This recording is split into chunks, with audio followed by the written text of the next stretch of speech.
मैं engineer AK Singh RVS polytechnic Bijpuri Agra से civil branch का 3rd ईयर 6 सेमेस्टर का सब्जेक्ट CMA-ED का लेक्चर ले रहा हूँ। आज पार्ट बी का जो चैप्टर है PWD अकाउंट्स वाला जो चैप्टर है भाग 2 पब्लिक वर्क्स डिपार्टमेंट लोक निर्माण विभाग का यूनिट नंबर 10 है और लेक्चर नंबर 1 है। टॉपिक है लेखा प्रणाली और लोक निर्माण विभाग का संगठन। पहली बात आती है कि लेखा रखने की आवश्यकता क्यों है।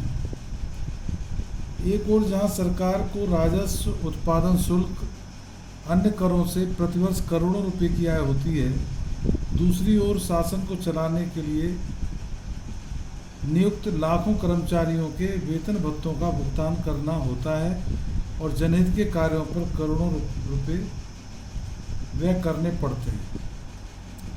इस लेन देन में हजारों हाथों का योगदान रहता है। कहीं गड़बड़ न हो, इस सब के लिए आय व्यय का विधिवत लेखा रखना होता है। निम्न कारणों से विभाग को लेखा रखना आवश्यक है। सरकार या विभाग को समय समय पर आय और व्यय का ब्यौरा उपलब्ध होता रहे। दूसरा, यह ज्ञात हो सके कि किस विशेष मद में कितनी आय या खर्च हुआ है। तीसरा, क्या उपलब्ध धनराशि या फंड का सुसंगत ढंग से नियमानुसार उपयोग हुआ है। किसी व्यक्ति द्वारा कहीं कोई गबन, हेरा फेरी, अपव्यय तो नहीं हुआ। लेखा प्रणाली, 3 लेखा प्रणाली कायम है। एक है सिविल लेखा प्रणाली, दूसरा वन विभाग लेखा प्रणाली, लोक निर्माण लेखा प्रणाली। सिविल लेखा प्रणाली उन सरकारी विभागों में जिनमें उत्पादन और वाणिज्यिक कार्य नहीं होता है अपनाई जाती है। इस प्रणाली में सरकार को देय सभी धन कोषागार यानी कि अभिकर्ता बैंक होता है स्टेट बैंक ऑफ इंडिया में जमा कराया जाता है। सरकार को सभी धन कोषागार यानी कि स्टेट बैंक ऑफ इंडिया में जमा किया जाता है और सभी भुगतानों के लिए कोषागार से ही बिल पेश करके धन प्राप्त किया जाता है। कोषाधिकारी द्वारा सभी प्राप्ति और भुगतान का मासिक लेखा बनाकर महालेखाकार को सूचना और ऑडिट के लिए भेजा जाता है। स्वास्थ्य, पुलिस, प्रावधिक शिक्षा में यही लेखा प्रणाली अपनाई जाती है। वन विभाग लेखा प्रणाली क्या है? यह लेखा प्रणाली वानिकी और कृषि विभाग में अपनाई जाती है, जहाँ पर उत्पादन और वाणिज्यिक कार्य होता है। ये लेखा प्रणाली लोक निर्माण विभाग की लेखा प्रणाली से मिलती जुलती है। तीसरी है सार्वजनिक निर्माण लेखा प्रणाली। सार्वजनिक और लोक निर्माण विभाग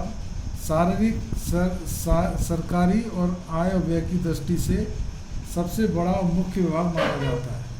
नहरों, सड़कों, पुलों, भवनों आदि के निर्माण पर जहां करोड़ों रुपए प्रतिवर्ष व्यय होते हैं, वहीं सिंचाई, राजस्व, पथकर, सरकारी भवनों के किराए आदि से बहुत बड़ी धनराशि विभाग को प्राप्त होती है। लेखा शब्दावली। बजट, आय व्यय। किसी वित्तीय वर्ष के लिए पूर्व अनुमानित आय व्यय का लेखा बजट कहलाता है। सरकारी वित्तीय वर्ष 1 अप्रैल से अगले 31 मार्च तक लिया जाता है। बजट पास होने पर सरकार कोई व्यय कर सकती है। प्रजातंत्र प्रणाली में वित्तीय वर्ष के शुरू में सरकार बजट बनाकर उस प्रदेश की विधानसभा में और केंद्र सरकार संसद में प्रस्तुत करती है। वहाँ से पास होकर जब यह राज्यपाल अथवा राष्ट्रपति महोदय की स्वीकृति मिल जाती है, यह उस वित्तीय वर्ष के लिए लागू हो जाता है। किसी कार्य को खर्च करने के लिए उस राशि का बजट अनुदान, बजट ग्रांट होना आवश्यक है। सभी विभागों को उनकी आवश्यकताओं के अनुसार बजट अनुदान दिया जाता है, जिससे वह वर्ष भर अपनी गतिविधियों को बनाए रख सके। कोषागार या ट्रेजरी। सभी प्रकार के सरकारी धन का लेन देन कोषागार के द्वारा होता है। प्रदेश के प्रत्येक जिला मुकाम पर कोषागार अधिकारी, ट्रेजरी अफसर की देखरेख में कोषागार स्थापित है। तहसीलों में उपकोषागार कार्यालय हैं। कोषागार, उपकोषागार प्रदेश और केंद्र सरकार दोनों सरकारों का धन संबंधी कार्य निपटाते हैं। सरकारी खातों से बिल बनाकर धन निकाला जाता है। कोषागार चालान भरकर धन जमा किया जाता है। इन सभी पर कोषागार अधिकारी की स्वीकृति होना आवश्यक है। भारतीय स्टेट बैंक सरकार के एजेंट के रूप में कार्य करता है। जिन जिला, मुकाम और तहसीलों में इस बैंक की शाखा है, वहाँ धन की प्राप्ति और भुगतान बैंक अपने काउंटर से करता है।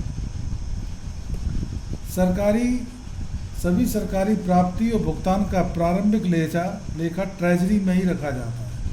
कोषागार अधिकारी अपने जिले का प्रत्येक माह का सभी लेन देन का लेखा तैयार करता है। उसे प्रदेश के महालेखाकार अकाउंटेंट जनरल को भेज देता है। लेखा नियंत्रक और महालेखा परीक्षक, कंप्ट्रोलर और ऑडिटर जनरल CAG, यह केंद्रीय सरकार में लेखा संबंधी विभाग का अध्यक्ष होता है। लेखा नियंत्रक और महालेखा परीक्षक के लेखा संबंधी अधिकारी और कर्तव्य भारतीय संविधान में उल्लिखित है।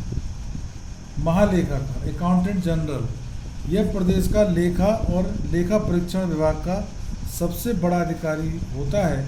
केंद्र के लेखा नियंत्रक के मार्गदर्शन में कार्य करता है। राज्य के सभी विभागों के लेखे पर इसका नियंत्रण होता है।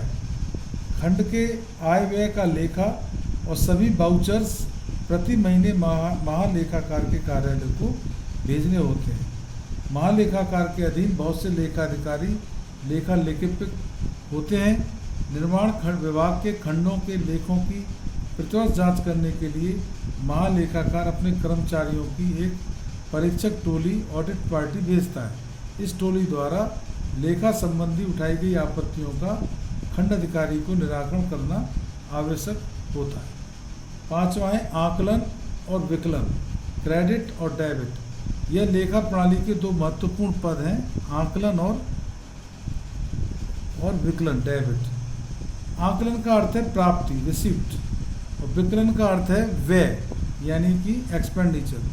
उदाहरण के तौर पर घास की नीलामी से प्राप्त 500 रुपये कार्य के खाते में आकलित हुए, क्रेडिट हुए, जबकि ईंट की खरीद के लिए व्यय हुए 2000 रुपये कार्य के खाते में विकलित हुए। सरकारी लेखा पुस्तकें, विभागीय लेखा पुस्तकें क्या होती हैं? विभागीय लेखा पुस्तकें, डिपार्टमेंट फाइनेंशियल हैंडबुक। महालेखा कोई दिक्कत ना आए सरकारी लेखा जोखा रखने में या किसी चरण पर भ्रम उत्पन्न हो, इसके लिए सरकार ने अनेक लेखा और संदर्भ पुस्तकें और संहिता तैयार की हैं, जिनका अध्ययन और अनुपालन सभी लेखा कर्मियों के लिए आवश्यक है। पहली है फाइनेंशियल हैंडबुक। महालेखा परीक्षक केंद्र और राज्य सरकारों के मार्गदर्शन हेतु लेखा संबंधी मूल नियम बनाए हैं। लेखा रखने के विभिन्न प्रपत्रों के प्रारूप सुझाए हैं। अधिकारियों के वित्तीय अधिकारों और सेवा संबंधी नियमों को भी स्पष्ट किया गया है। इस तरह से खंड 1 में विभिन्न सरकारी विभागों के अधिकारियों के वित्तीय अधिकार दिए हैं।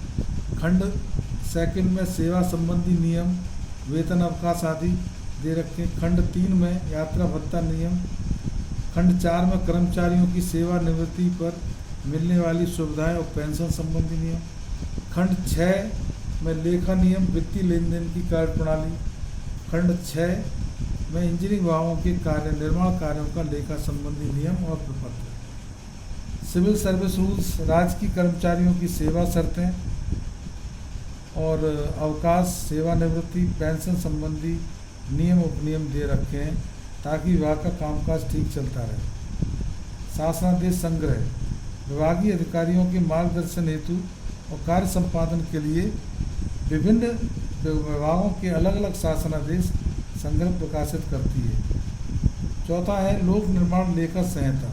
यह संहिता 2 खंडों में है। इसमें सार्वजनिक निर्माण कार्यों के लेखा संबंधी नियम, उपनियम, निर्देश दे रखे हैं और लोक निर्माण विभाग के अधिकारियों द्वारा अपनाई जाने वाली कार्य प्रणाली का वर्णन है। यह सरकार द्वारा बनाए गए ट्रेजरी और सामान्य वित्तीय नियमों के पूरक के रूप में होता है। इसमें निर्धारित विभिन्न लेखा प्रपत्रों का संदर्भ भी दे रखा है। 5वां है कोषागार नियमावली, स्टेट ट्रेजरी रूल्स। इस पुस्तक में कोषागार की कार्य प्रणाली और आय व्यय का लेखा संबंधी नियम दे रखे हैं। लेखों के परीक्षण के नियम और प्रक्रिया इसी पुस्तक में है।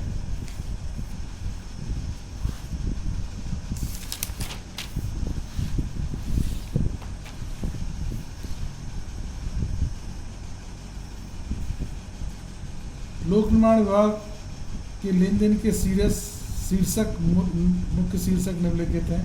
पहला है आय और राजस्व शीर्षक रेवेन्यू हेड। इस शीर्षक में सभी प्रकार की आय का लेखा रखा जाता है। दूसरा है व्यय शीर्षक एक्सपेंडिचर हेड। इसमें सभी परव्यय का लेखा रखा जाता है। प्रेषण शीर्षक रेमिटेंस हेड।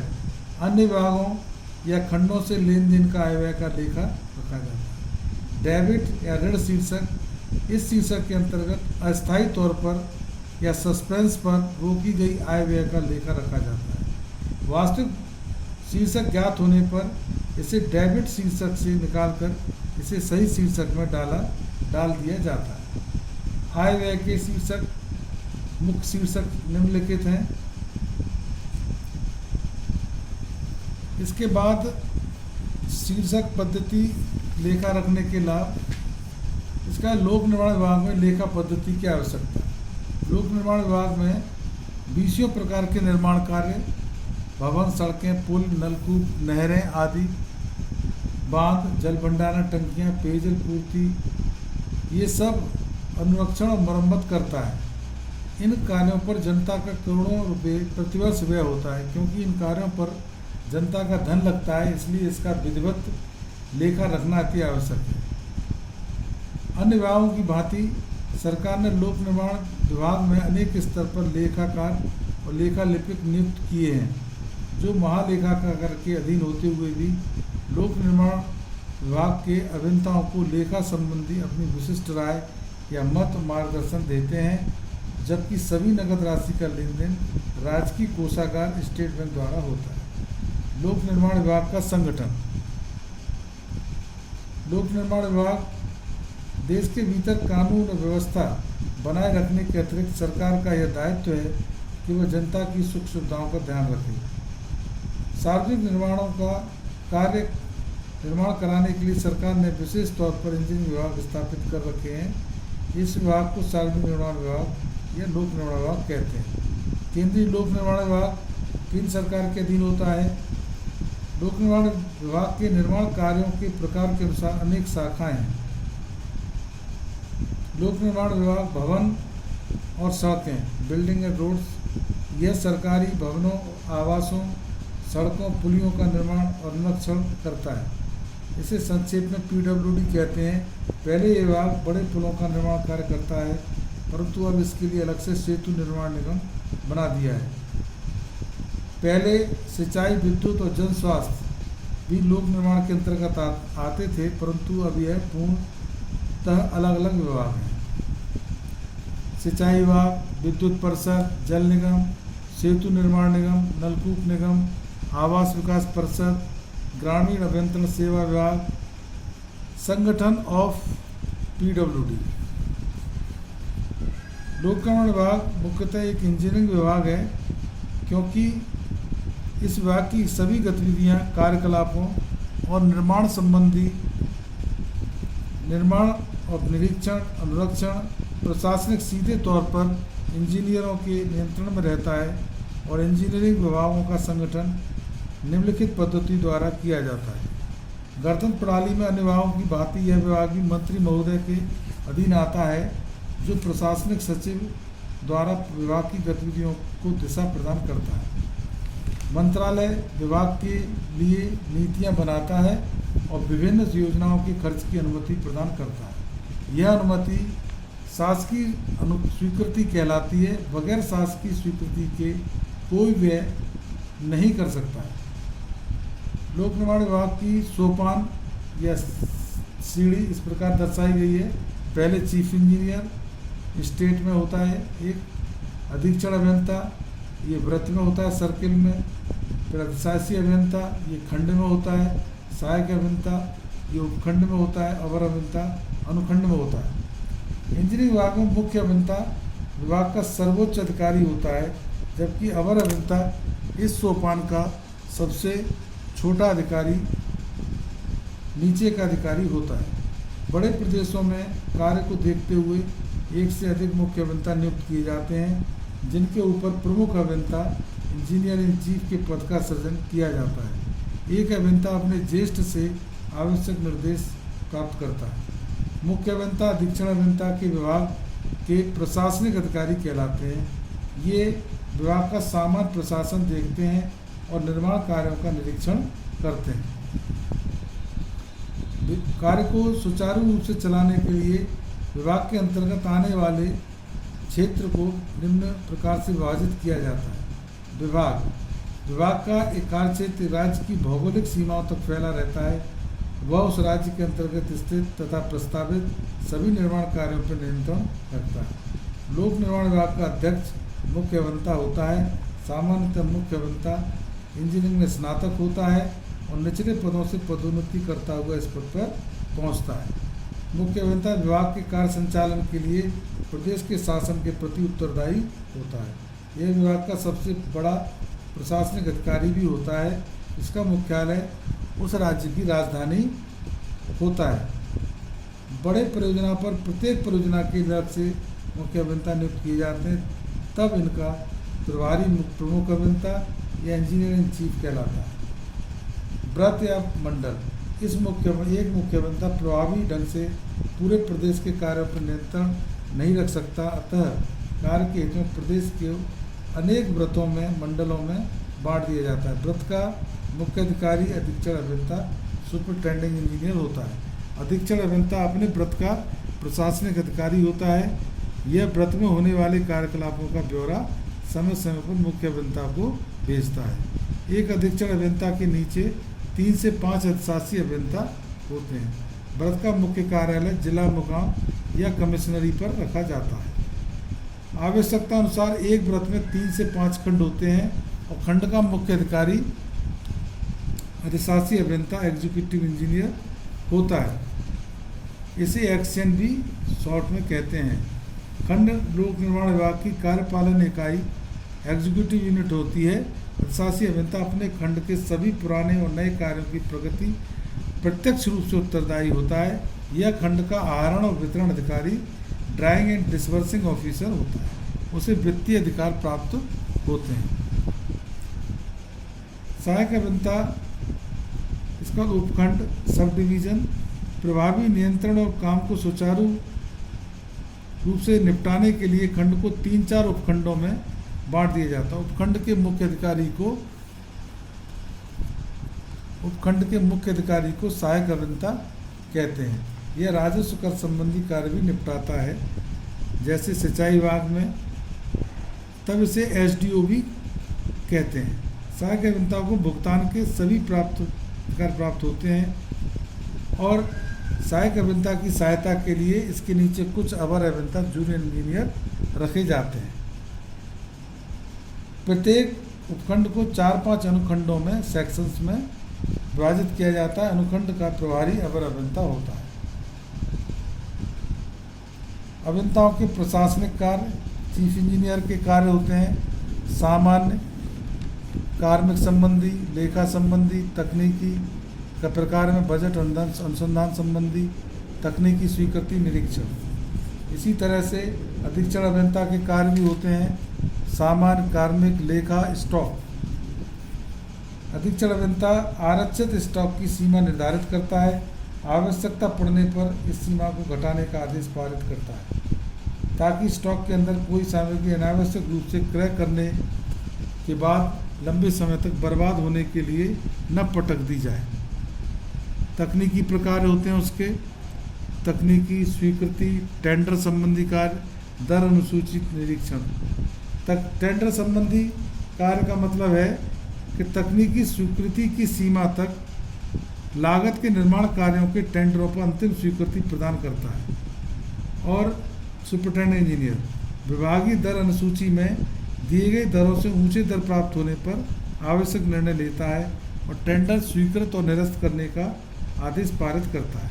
दर अनुसूची संबंधी का अधीक्षण अभियंता अपने व्रत के लिए विभागीय दर सूची को स्वीकृति देता है। सामग्री मूल्य या मजदूरी की दरों में परिवर्तन आने पर दर अनुसूची को संशोधन करके इन्हें नए दरों की घोषणा करता है।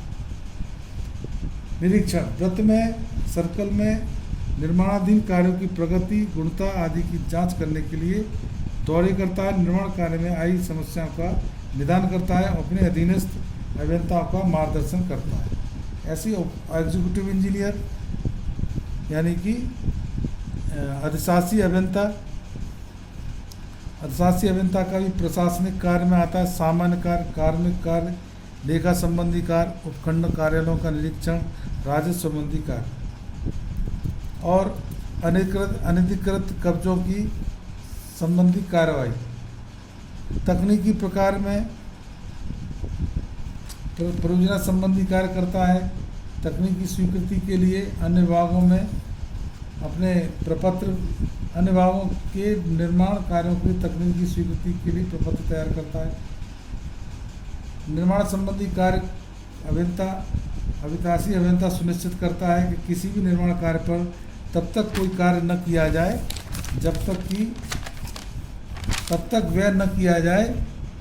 जब तक इस कार्य की प्रशासनिक, तकनीकी, व्यय की स्वीकृति इत्यादि प्राप्त नहीं हो जाती हो और आवश्यक धन का आवंटन नहीं हो जाता है।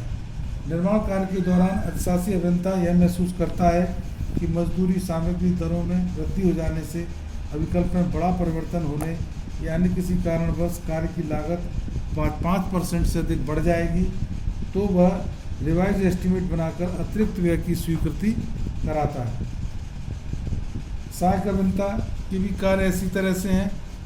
प्रशासनिक, सामान्य कार्य, अभिलेखों संबंधी कार्य, स्टॉक संबंधी कार्य, रोकड़ संबंधी कार्य, अपने उपखंड की कैश बुक, चेस्ट, तिजोरी, चेक बुक आदि को सुरक्षा बनाए रखेगा और रोकड़ बही की प्रतिमाह और निर्धारित तिथि पर बंद कर देगा। अपने अधीन अभियंताओं को दिए गए अग्रिम का लेखा शीघ्र अपने उनसे प्राप्त करके रोकड़ बही में समंजित करेगा। भुगतान संबंधी कार्रवाई। सहायक अभियंता अपने उपखंड के कार्यों का भुगतान करता है। वह किसी गलत अनुचित भुगतान के लिए स्वयं उत्तरदायी होगा। तकनीकी प्रकार, निर्माण निरीक्षण संबंधी, सर्वेक्षण संबंधी, दौरे। जूनियर इंजीनियर के भी ऐसे कार्य हैं। इसके बाद है खंड कार्यालय का व्यवस्थापन। लोक निर्माण विभाग में खंड कार्यालय अधिशासी अभियंता के अधीन होता है। इसमें जो शाखाएं होती हैं, एक होती है पत्र व्यवहार शाखा, करस्पॉन्डेंस ब्रांच, दूसरी अकाउंट्स ब्रांच, ड्राइंग ब्रांच और चौथी रेवेन्यू ब्रांच। लोक निर्माण विभाग की विभिन्न संस्थापना। पहली होती है नियमित स्थापना, रेगुलर एस्टेब्लिशमेंट। विभाग को स्थायी रूप से चलाने के लिए और सामान्य कार्य के लिए नियमित स्थापन रखी जाती है। नियमित स्थापन में कर्मचारी राज्य की सिविल सेवा नियमों के अंतर्गत निर्धारित वेतनमान पर रखे जाते हैं। इनके नियुक्ति पत्र कोई समय सीमा का उल्लेख नहीं होता है। वेतन के अतिरिक्त समय समय पर देय महंगाई भत्ता, अन्य भत्ते प्राप्त करने के हकदार होते हैं। इन कर्मचारियों का वेतन भत्ते बचत अनुदान के शीर्षक स्थापन से देय होते हैं।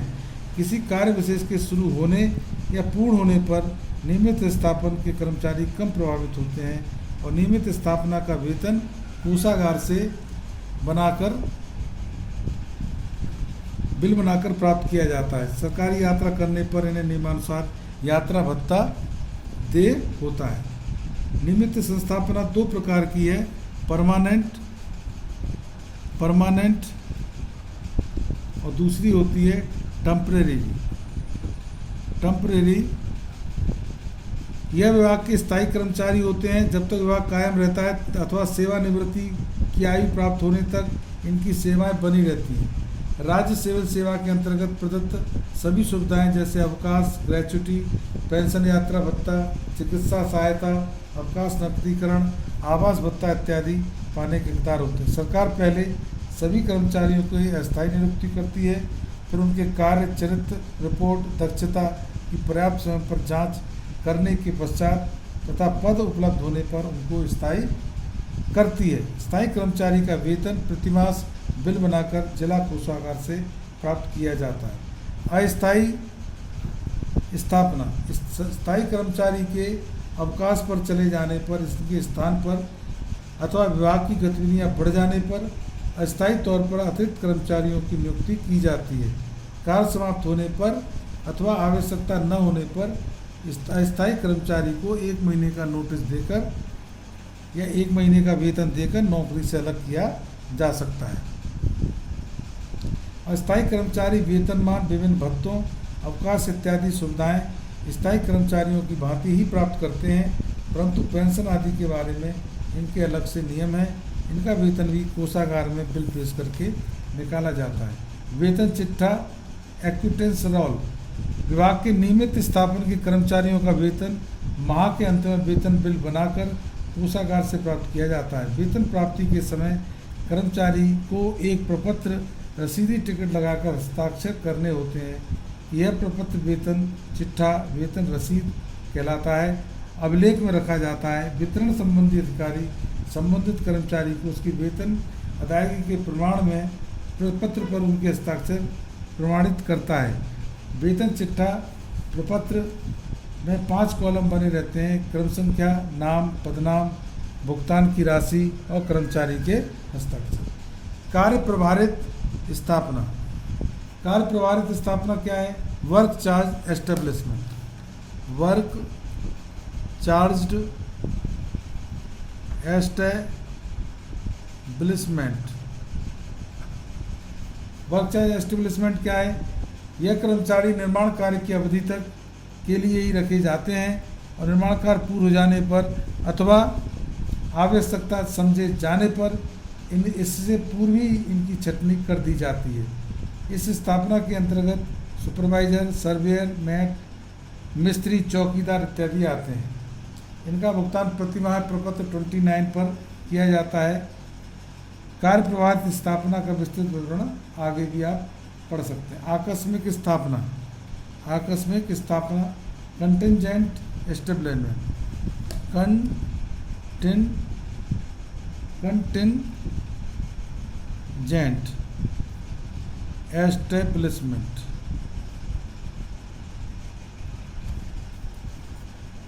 छोटे कार्यालयों में काम कम होने पर कुछ कर्मचारी सफाई वाला, स्वीपर, पानी पिलाने वाला, वाटरमैन, पत्रवाहक, डाक रनर पूर्णकालिक न रखकर कार्य निपटाने की अवधि तक के लिए रखा जाता है। ऐसे कर्मचारी आकस्मिक स्थापना के अंतर्गत आते हैं। इन सेवकों को निर्धारित भत्ता, फिक्स्ड अलाउंस वेतन मिलता है। एक संस्थान में काम निपटाने के पश्चात ये मुक्त होते हैं और अन्य जगहों पर भी काम कर सकते हैं। इन सेवकों को साप्ताहिक अवकाश के अतिरिक्त अन्य कोई छुट्टी तय नहीं होती है।